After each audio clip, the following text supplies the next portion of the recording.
నీవు నమ్మిన ఎడల, అంటే నీవు కనుక నమ్మితే ఏమి చూస్తావు? దేవుని మహిమను చూస్తావు. నమ్మకపోతే దేవుని మహిమను చూడలేవు అని అర్థం. అంటే మన జీవితంలో దేవుని మహిమ చూడాలి అంటే ఏమి చేయాలి అన్నది దేవుడు చెప్తున్నాడు.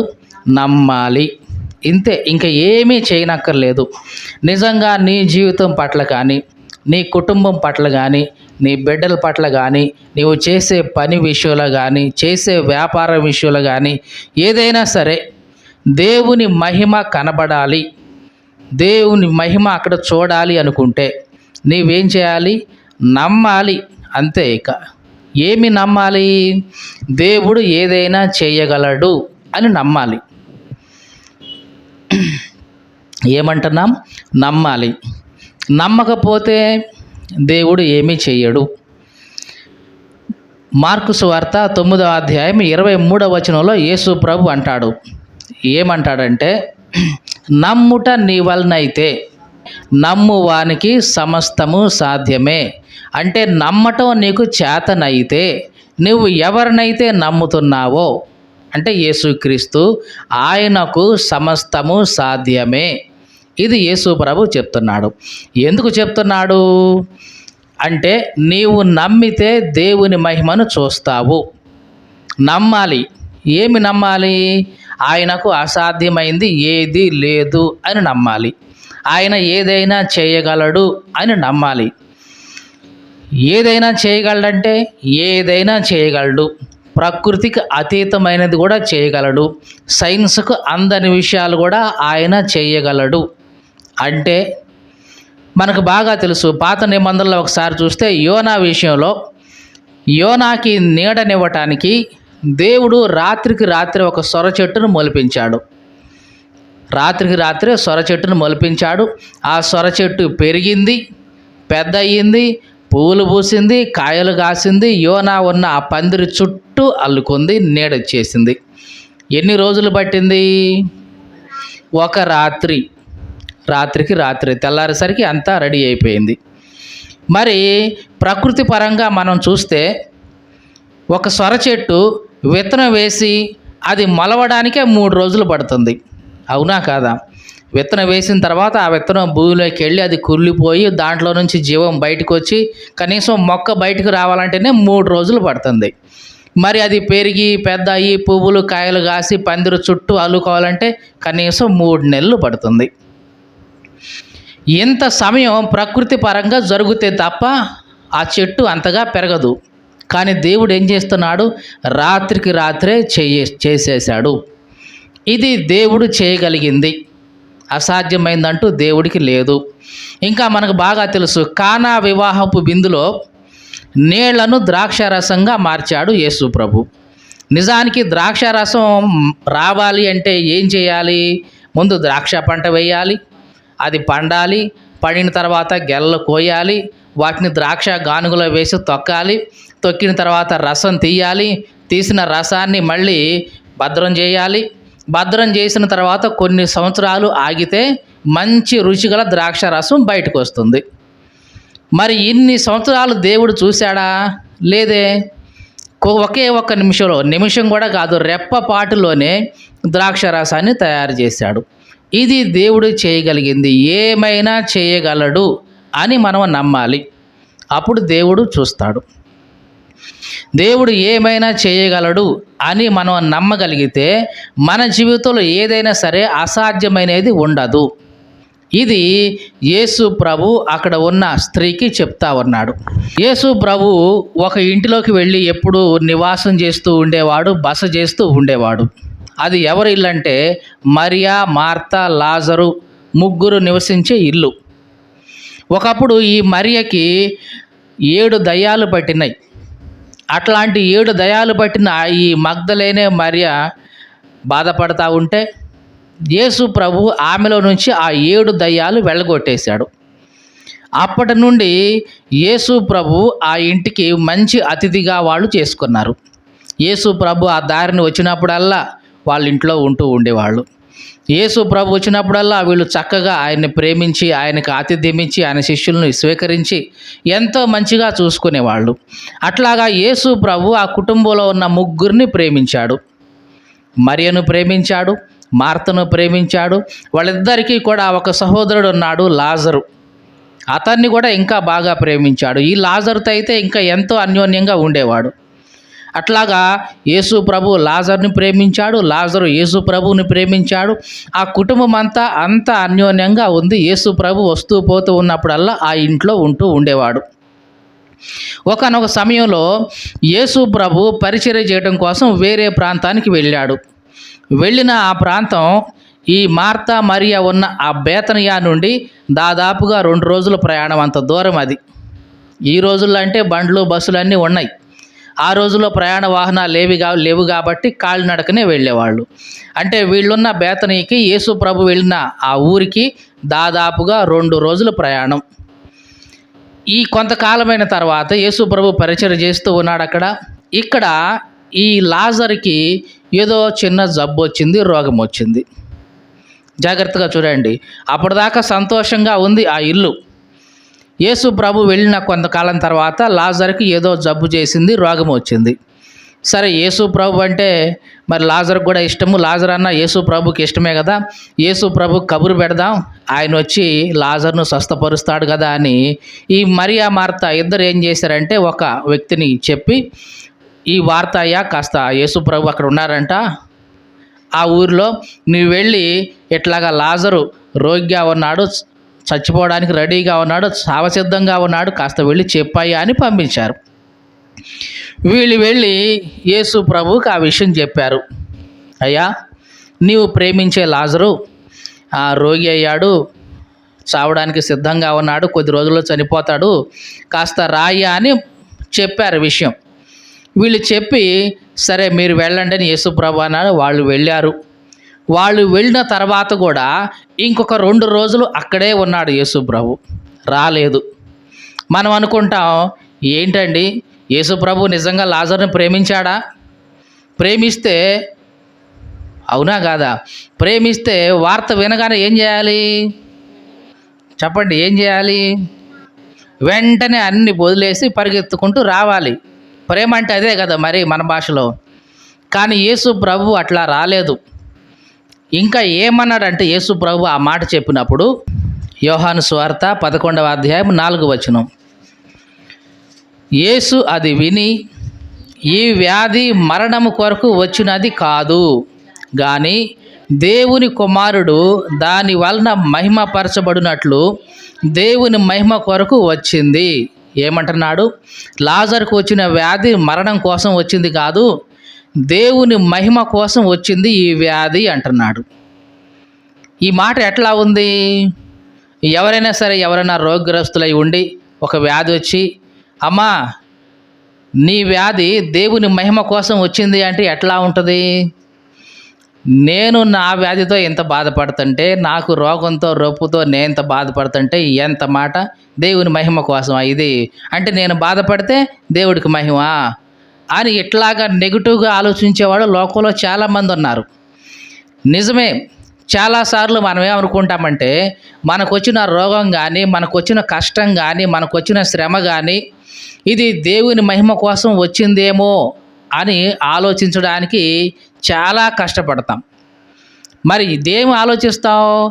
ఇదిగో నేను ప్రార్థన చేయగానే దేవుడు నాకు జవాబు ఇవ్వాలి, వెంటనే రోగం తీసేయాలి, ఇది చేస్తే దేవుడు, లేకపోతే దేవుడు కాదు అని అనుకుంటా ఉంటారు లోకంలో.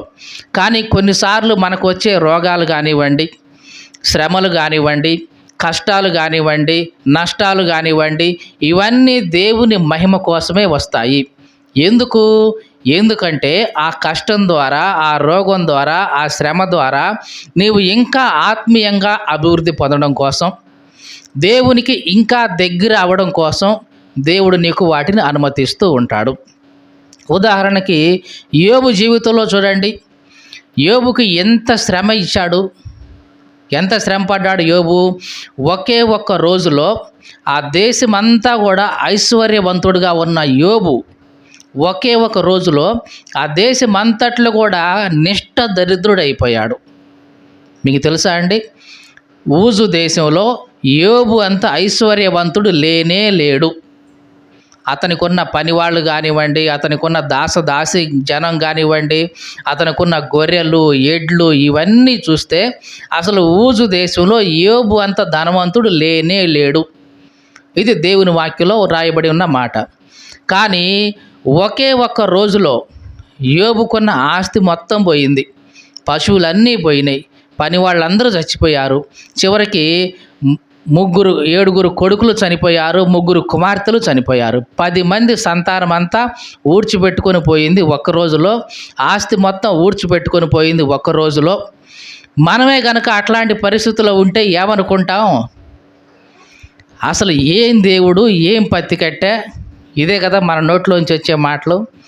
నేను ఎంత భక్తి చేసేవాడిని, ఎంత భక్తి చేసేదాన్ని, ఎంత ప్రార్థనకు పోతున్నాను, దేవుడు అంటే నేను ఎంత భక్తిగా ఉంటున్నాను, అట్లాంటి నాకే ఎట్లా జరిగితే ఇక మిగతా వాళ్ళ పరిస్థితి ఏంటి అని దేవుడి మీద లేనిపోని అన్నీ పెట్టేస్తాం. దేవుడా, ఎంత మంచోడు అనుకున్నానయ్యా ఎంతకాలం, ఎంత నమ్మకంగా ప్రార్థన చేశానయ్యా ఎంతకాలం, ఎంత నమ్మకంగానే ఉన్నానయ్యా నేను, కానీ నాలాంటి వాడికే, నాలాంటి దానికే నువ్వు ఇట్లా చేస్తావా, నీకేమన్నా న్యాయమా ఇది అని దేవుడి మీదనే ఇంక తిరిగి గొడవాడుతూ ఉంటాం. కానీ యోబు ఏమన్నాడంటే, యెహోవా ఇచ్చాడు, యెహోవాయే తీసుకున్నాడు, యెహోవా నామానికి స్తుతి కలుగును గాక అన్నాడు. నిజంగా ఈ మాట మనం చెప్పగలుగుతామా అసలు? యోబు ఆస్తి మొత్తం పోయింది. సరే, ఆస్తి పోతే పోయింది. ఇంట్లో పిల్లలు క్షేమంగా ఉన్నారంటే అది కూడా లేదు. ఒకళ్ళు కాదు, ఇద్దరు కాదు, 10 మంది పిల్లలు ఒకే ఒక రోజులో చనిపోతే అసలు ఆ నోట్లో నుంచి ఆ మాట ఎట్లా వచ్చింది? యోబు అన్నాడు, నేను తల్లి గర్భంలోంచి వచ్చేటప్పుడు ఏమీ తీసుకొని రాలేదు. తల్లి గర్భంలోంచి వచ్చేటప్పుడు ఒంటరిగానే వచ్చాను. నాతో పాటు భార్య లేదు, పిల్లలు లేరు, ఆస్తి లేదు, అంతస్తులు ఏమీ లేవు. తల్లి గర్భంలోంచి నేను ఒంటరిగా వచ్చాను, మళ్ళా తల్లి గర్భంలోకి నేను ఒంటరిగానే వెళ్ళిపోతాను. ఈ మధ్యలో ఇచ్చినవన్నీ ఎవరిచ్చారు?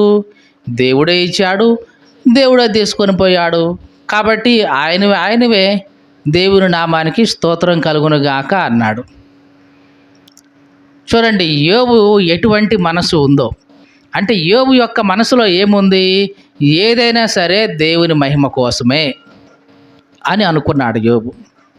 నిజంగా ఇట్లా యోబు మనసులో ఇట్లా ఉంది కాబట్టి కొద్ది కాలం తర్వాత, యోబు శ్రమ ముగిసిన తర్వాత యోబుకి రెట్టింపు ఆశీర్వాదాన్ని దేవుడిచ్చాడు. ఏం చేశాడు? రెట్టింపు ఆశీర్వాదాన్ని ఇచ్చాడు. అంటే అంతకు మునుపు అతని ఆస్తిపాస్తులు అన్నిటిని కూడా ఏం చేశాడు? దేవుడు రెట్టింపు చేసి ఇచ్చాడు. అంతకు మునుపే ధనవంతుడు. మీకు అర్థమైందా? ఊజు దేశంలో అంతకు మునుపే ధనవంతుడు, అంతకంటే ధనవంతుడు లేనే లేడు. మళ్ళీ దేవుడు ఏం చేశాడు? రెట్టింపు ఆశీర్వాదం ఇచ్చాడంటే ఇంకా ఎన్ని రెట్లు ధనవంతుడయ్యాడో మీరే చూడండి. మరి పిల్లల సంగతి ఏమిటండి? పిల్లలు చనిపోయారు కదండి, 10 మంది పిల్లలు. మళ్ళా దేవుడు 7 కుమారులను ఇచ్చాడు, మళ్ళీ 3 కుమార్తెలను ఇచ్చాడు. అదేంటండి, మరి పిల్లలను కూడా మరి రెట్టింపు ఇవ్వాలి కదండి. అవును కదా. మరి ఆశీర్వాదం అన్నప్పుడు మరి పశువుల్ని, మందల్ని, వీటన్నిటిని రెట్టింపు చేసి ఇచ్చాడు. సరే, మరి పిల్లల్ని కూడా ఇవ్వాలి కదండి. అంటే పిల్లల్ని కూడా ఇచ్చాడు. ఎట్లా ఇచ్చాడు? మొదట 10 మంది పిల్లలేమో పరలోకంలో ఉన్నారు దేవునితో, మిగతా 10 మంది పిల్లలు యోబుతో ఉన్నారు. మొత్తానికి ఇప్పుడు యోబుకి ఎంతమంది పిల్లలు చెప్పండి? 20 మంది. కాబట్టి మొదట 10 మంది ఆ తండ్రితో ఉన్నారు, మిగిలిన 10 మంది ఈ తండ్రితో ఉన్నారు. కాబట్టి పిల్లలు కూడా రెట్టింపు సంఖ్యలోనే యోబుకు ఉన్నట్లే. కాబట్టి యోబు నమ్మకంగా ఉన్నాడు. దేవుని మహిమ కోసమే వచ్చింది నాకు ఈ శ్రమ, ఈ కష్టం దేవుని మహిమ కోసమే వచ్చింది. నేను కొద్ది కాలం గనక నేను నమ్మకంగా ఉంటే ఇదిగో దేవుడు నా ద్వారా మహిమపరచబడతాడు అని నమ్మాడు యోబు. రెట్టింపు ఆశీర్వాదం పొందుకున్నాడు. చాలాసార్లు మనకు వచ్చే కష్టాలని, శ్రమల్ని ఇవన్నీ మనం చూసినప్పుడు ఏమనుకుంటామంటే నీరుగారిపోతూ ఉంటాం. నాకే ఎందుకు ఈ శ్రమ, నాకే ఎందుకు ఈ బాధ, నాకే ఎందుకు ఈ కష్టం అని నీరుగారిపోతూ ఉంటాం. అందుకనే దేవుడు ఏమనంటే ఇదిగో ఈ వ్యాధి లాజరుకు వచ్చిన ఈ వ్యాధి మరణం కోసం రాలేదు, దేవుని నామం మహిమపరచబడటం కోసమే వచ్చింది అని చెప్పాడు. అలాగా చెప్పి తన ఉన్న చోటే 2 రోజులు అక్కడే ఉన్నాడు.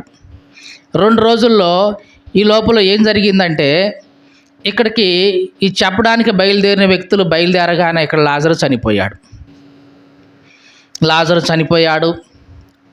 అందరి చేతులు కాళ్ళు అన్నీ శుభ్రంగా ప్రేత వస్త్రాలతో చుట్టేశారు.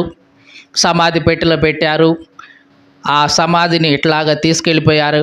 అంటే పెట్టెలు లేవులేండి, ఆ రోజుల్లో పెట్టెలు కాకుండా మనుషుల్ని తెల్లటి బట్టలో చుట్టేసి మోసుకొని పోయేవాళ్ళు. ఒక రాతి సమాధి ఉండేది, అంటే ఒక గుహ ఉండేది. ఆ గుహను తొలిచి మెట్లుగా చేసి సమాధి లోపల పెట్టేసి తలుపేసేవాళ్ళు. అట్లాగా ఆ బట్టలో చుట్టేశారు, సమాధిలో పెట్టారు. సమాధికి ముందు రాతి అట్లా పెట్టేసి వచ్చేసారు. 2 రోజులు అయిపోయింది. తిరిగి వచ్చిన వాళ్ళు వచ్చేసరికి ఇక్కడ లాజరు చచ్చిపోయి 2 రోజులు అయిపోయింది. యేసు ప్రభు 2 రోజులు అక్కడే ఉండి మళ్ళీ 2 రోజులు ప్రయాణం చేసి ఇటు వచ్చేసాడు. మొత్తానికి 4 రోజులు అయిపోయింది చనిపోయి లాజరు అప్పటికి. ఎన్ని రోజులు అయిపోయింది? 4 రోజులు అయింది. 4 రోజులు అయిన తర్వాత ఏడుస్తూనే ఉన్నారు ఇంట్లో మరియా మార్తా ఇద్దరు. ఈ లోపల యేసు ప్రభు వస్తున్నాడన్న సంగతి మరియకి ఎవరో చెప్పారు. వెంటనే హోటాహుటిన మరియ బయలుదేరి, అయ్యా వందనాలు నాయనా, కబురు పెట్టావు, నువ్వు వెంటనే వస్తే బాగుండేది, కానీ ఇప్పుడేమో చేసేదేమీ లేదయ్యా, అంతా అయిపోయింది, లాజర్ని సమాధిలో కూడా పెట్టేశాం, 4 రోజులైందయ్యా అని చెప్పింది. యేసు ప్రభు అన్నాడు, ఎక్కడ పెట్టారు అతన్ని అని అడిగాడు. అయ్యా ఇదిగో పలానా చోట పెట్టాం అని తీసుకుపోయారు. ఈ లోపల మరియా మార్త కూడా ఏడ్చుకుంటూ సమాధి దగ్గరికి వచ్చారు. యేసు ప్రభు అన్నాడు, ఆ రాయి తొలగించండి అన్నాడు. మనమేమనుకుంటాం చెప్పండి? మనమేమనుకుంటాం, ఆ యేసు ప్రభుకు లాజరును చూడాలని ఆశ ఉందేమో. అంత ఆశ ఉన్నోడు మరి చచ్చినప్పుడు వెంటనే రావద్దా? లేదా బ్రతికొండగానే కాస్త రోగంతో ఉన్నప్పుడే రావద్దా?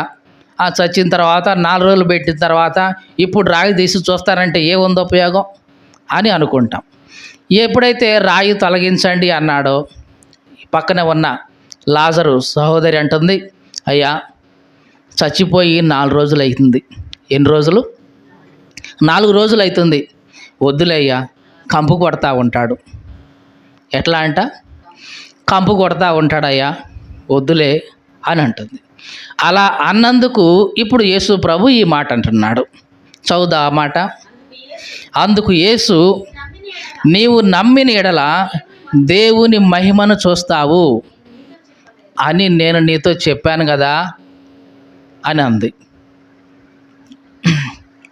యేసు ప్రభు అన్నాడు. ఇక ఎప్పుడైతే ఈ మాట చెప్పారో అక్కడ ఉన్నవాళ్ళు కొంతమంది వచ్చి ఆ రాయిని తొలగించేశారు. ఇప్పుడు యేసు ప్రభు ఒక మాట పలికాడు లాజరును ఉద్దేశించి. చదువుదా ఆ మాట. యేసు కన్నులు పైకెత్తి ప్రార్థన చేసి ఇట్లా అంటున్నాడు. 43వ వచనం.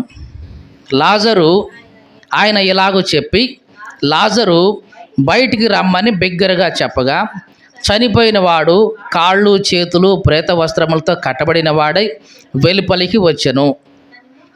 ఇది జరిగింది. రాయి తీసేశారు. బహుశా ఆ కంపు వస్తూ ఉంది. ఆ కంపు వస్తూ ఉంటే అందరూ ఏం చేస్తారు? ముక్కు మూసుకుంటారు. కానీ యేసు ప్రభు అన్నాడు, లాజరు బయటికి రా అన్నాడు. అనగానే చిన్నగా అక్కడి నుంచి కొంతసేపటి తర్వాత లాజరు బయటకు వచ్చేసాడు. కాళ్ళు చేతులు అన్నీ కట్టేసి ఉన్నాయి. చిన్నగా అడుగు వేసుకుంటూ వచ్చాడు. ఇది జరిగింది. చాలా జాగ్రత్తగా చూడండి. యేసు ప్రభు స్వస్థపరచాలి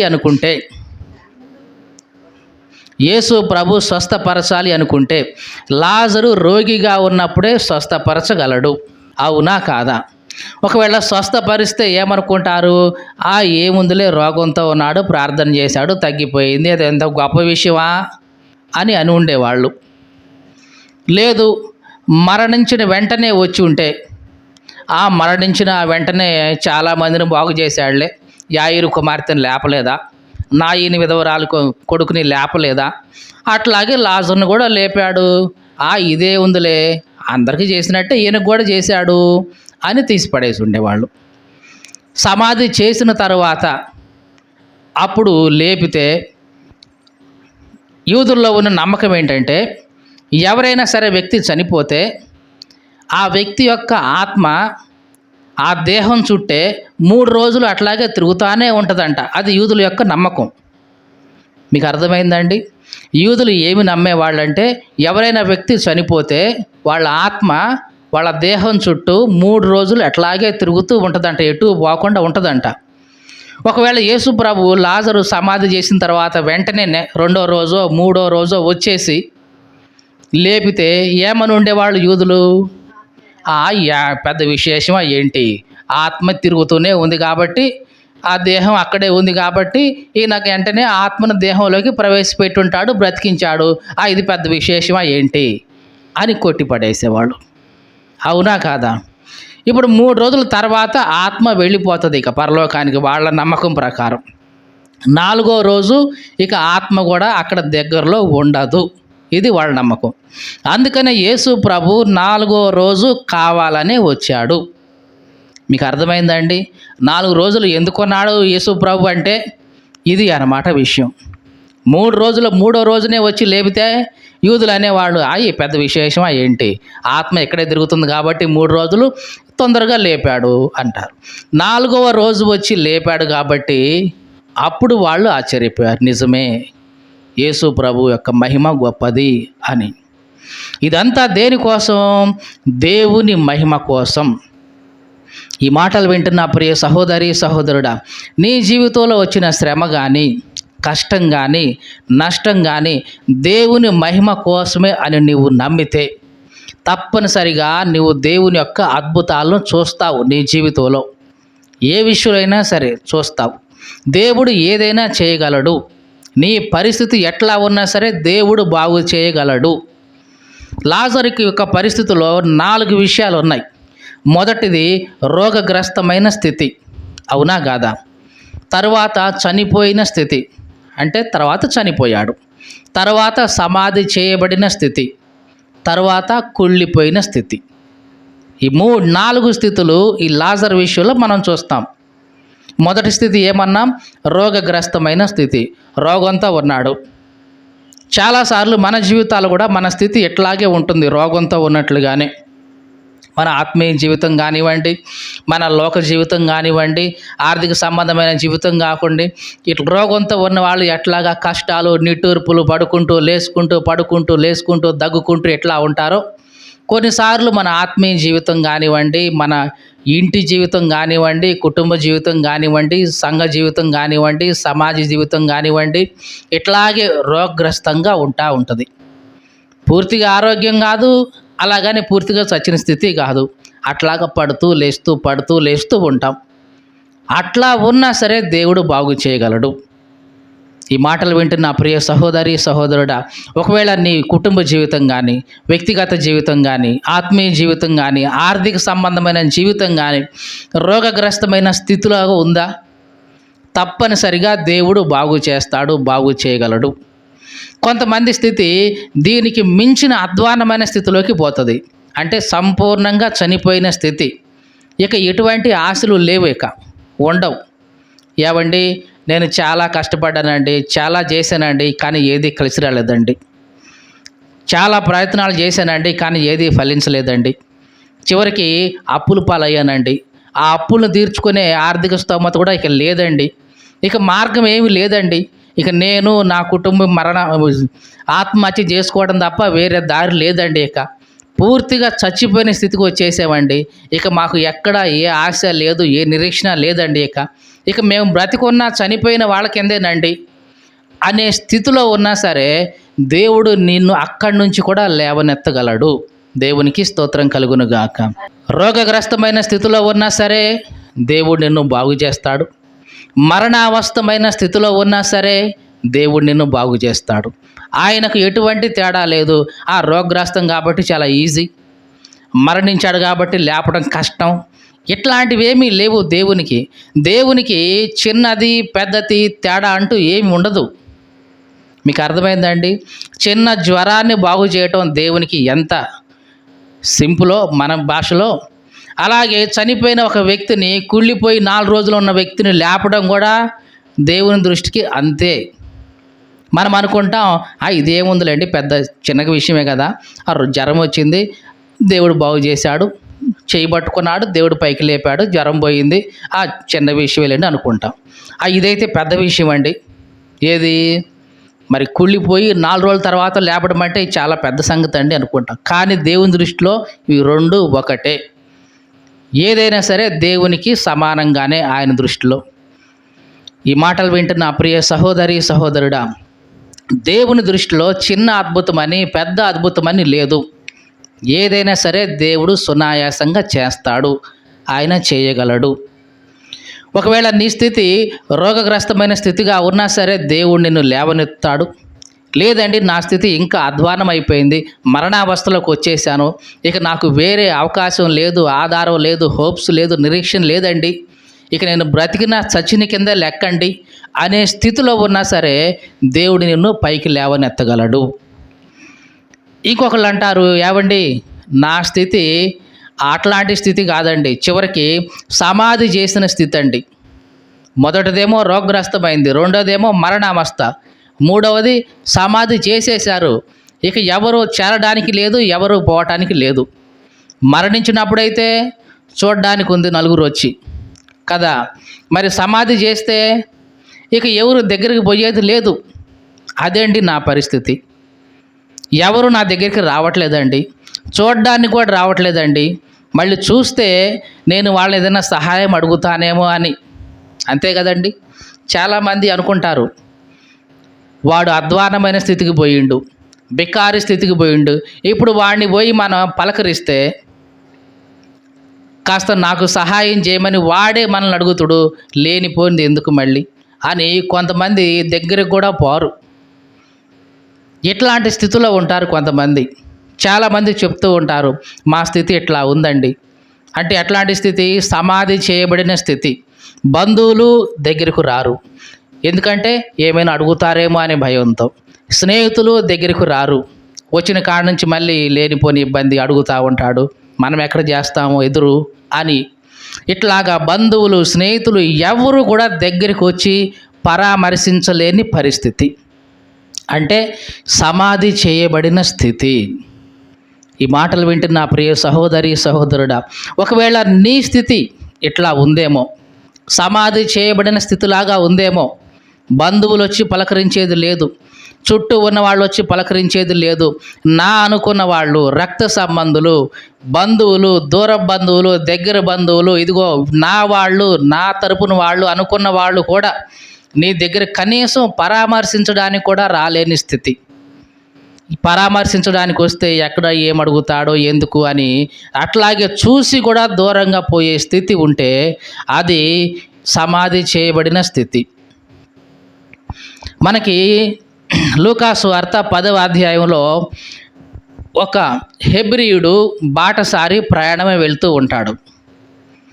అక్కడ ప్రయాణమే వెళ్తూ ఉన్నప్పుడు ఒక యాజకుడు అట్లాగే వెళ్తాడు, అదే రూట్లో చూస్తాడు, కానీ చూసి కూడా పక్కగా పోతాడు. మళ్ళీ అదే దారిన లేవీయుడు కూడా పోతాడు, చూస్తాడు, కానీ ప్రక్కగా పోతాడు. చాలాసార్లు మన బంధువులు స్నేహితులు కూడా ఇట్లాగే ఉంటారు.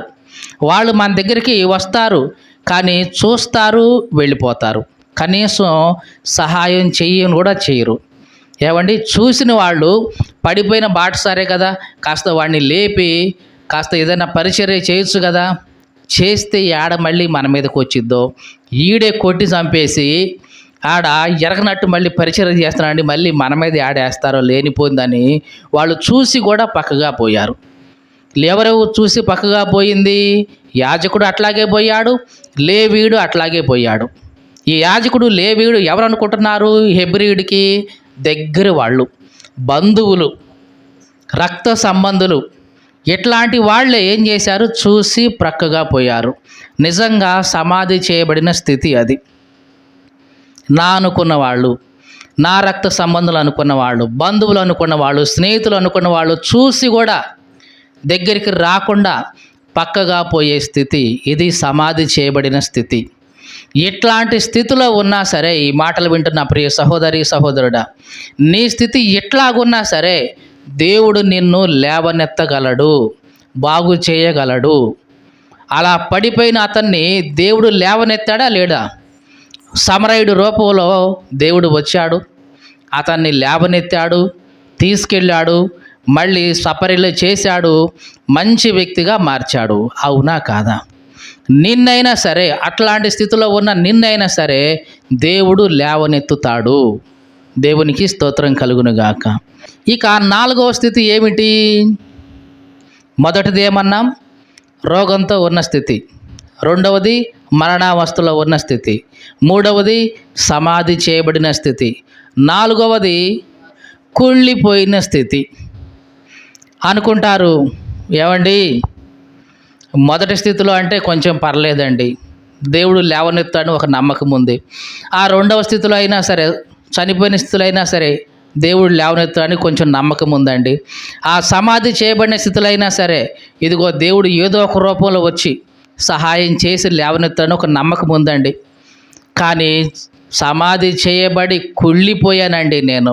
నా పరిస్థితి అంత దారుణంగా ఉంది, కుళ్ళిపోయిన స్థితిలాగా ఉందండి నా పరిస్థితి. ఎట్లాంటి స్థితిలో ఇక నాకు ఇంక ఎవరు సహాయం చేస్తారండి? నాకు ఇంక ఏ దిక్కు లేదు, దివాణం లేదండి. ఇక నా పరిస్థితి ఎదుగో 4 రోజులు సమాధిలో ఉంచి కుళ్ళిపోయిన పరిస్థితిలాగా ఉందండి నా జీవితం, నా బ్రతుకు. ఇక నాకు ఏ అవకాశం లేదు, ఏ ఆధారం లేదండి.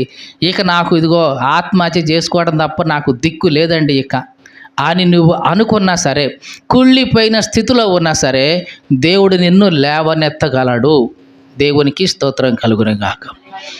లాజరును కావాలనే దేవుడు 4 రోజుల తర్వాత వచ్చాడు. ఎందుకంటే దేవుని మహిమ అక్కడ ఉన్న వాళ్ళందరికీ కూడా కనపడాలి. ఇది దేవుని యొక్క ఉద్దేశం. ఈ మాటలు వింటున్న ప్రియ సహోదరి సహోదరుడా, నీ జీవితంలో దేవుడు ఆలస్యం చేస్తున్నాడు అంటే చేయలేక కాదు, చేతగాక కాదు. నీ ద్వారా దేవుని యొక్క నామం యొక్క మహిమ అందరికీ తెలియాలి అనే ఉద్దేశంతోనే దేవుడు నీ విషయంలో ఆలస్యం చేస్తున్నాడు. ఇది నీవు నమ్మితే దేవుని మహిమ చూస్తావు. నీ జీవితంలో, నీ బ్రతుకులో దేవుని మహిమ చూస్తావు. నీ కుటుంబ జీవితంలో దేవుని మహిమ చూస్తావు. నీ ఆత్మీయ జీవితంలో దేవుని మహిమ చూస్తావు. నీవు చేసే ఏ విషయమైనా సరే నువ్వు నమ్మితే, నష్టం వచ్చిందా, కష్టం వచ్చిందా, శ్రమ వచ్చిందా, ఇరుకు ఇబ్బందులు ఇవన్నీ వచ్చాయా? ఓకే, దేవునికి స్తోత్రం. ఇవన్నీ నాకు ముందు ఆశీర్వాదం కలగడం కోసమే దేవుడు వీటన్నిటినీ జరిగిస్తున్నాడు అని నీవు నమ్మితే తప్పనిసరిగా 2 రెట్లు లేదు 100 రెట్లు ఆశీర్వాదాన్ని నువ్వు చూస్తావు, దేవుని మహిమను చూస్తావు. రోమాపత్రిక 8వ అధ్యాయం 28వ వచనం, దేవుణ్ణి ప్రేమించే వారికి, జాగ్రత్తగా వినండి, అనగా ఆయన సంకల్పం చొప్పున, అంటే ఆయన యొక్క నిర్ణయం చొప్పున, ఆయన యొక్క ప్రణాళిక చొప్పున పిలువబడిన వారికి మేలు కలగటం కోసం సమస్తము, జాగ్రత్తగా వినండి, సమస్తము అనే మాటలో కష్టం ఉండొచ్చు, నష్టం ఉండొచ్చు, శ్రమ ఉండొచ్చు, ఇరుకు ఇబ్బందులు ఇవన్నీ ఉండొచ్చు. సమస్తము కూడా సమకూడి జరుగుతున్నాయి. దేవునికి స్తోత్రం కలుగునుగాక.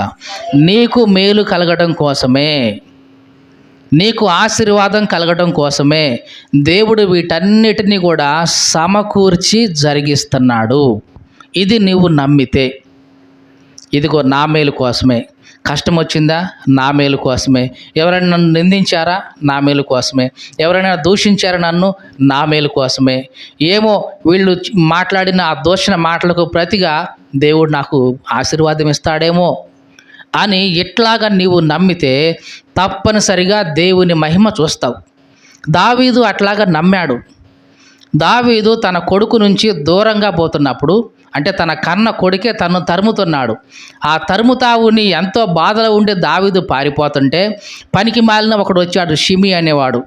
వాడు దుమ్మెత్తి పోసి దావీదు మీద, నువ్వు ఎట్లాంటి వాడివి కాబట్టే ఇదిగో నువ్వు సౌలును చంపి సౌలు రాజ్యాన్ని తీసుకున్నావు, నువ్వు ఎట్లాంటి వాడివి కాబట్టే నీ కొడుకు నిన్ను తరుముతున్నాడని దుమ్మెత్తి పోసి తిట్టాడు. నిజానికి దావీదేమి సౌలును చంపల. సౌలే యుద్ధంలో చనిపోయాడు. తర్వాత రాజ్యం దావీదుకు వచ్చేసింది.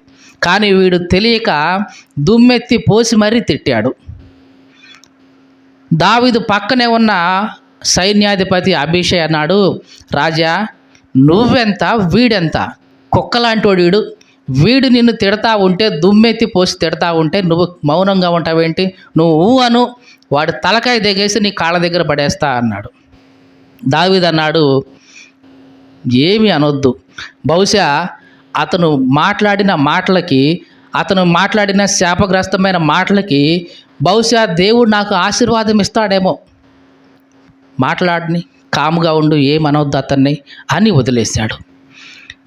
దేవుడు దావీదు నమ్మినట్లుగానే కొంతకాలానికి ఆ మాటల్ని ఆశీర్వాదకరంగా మార్చి తిరిగి తన రాజ్యాన్ని మళ్ళీ దేవుడు దావీదుకి ఇచ్చేశాడు. దేవునికి స్తోత్రం కలుగునుగాక. ఈ మాటలు వింటున్న నా ప్రియ సహోదరి సహోదరుడా, నీ జీవితంలో కూడా నీవు నమ్మితే దేవుని మహిమను చూస్తావు. ఇది నా మేలు కోసమే. కష్టం వచ్చిందా? నా మేలు కోసమే. శ్రమ వచ్చిందా? నా మేలు కోసమే. ఇంకేదైనా జరుగుతుందా కీడు? లేదా నా గురించి నలుగురు వేరు రకాలుగా అనుకుంటున్నారా? ఇది నా మేలు కోసమే. దేవుడు నాకు వాళ్ళు అడిగిన మాటలకు బదులుగా ఆశీర్వాదం ఇస్తాడేమో అని ఎప్పుడైతే నువ్వు ఇట్లా నమ్ముతావో తప్పనిసరిగా దేవుని మహిమ నీ జీవితంలో కనపడుతుంది. దేవునికి స్తోత్రం కలుగునుగాక.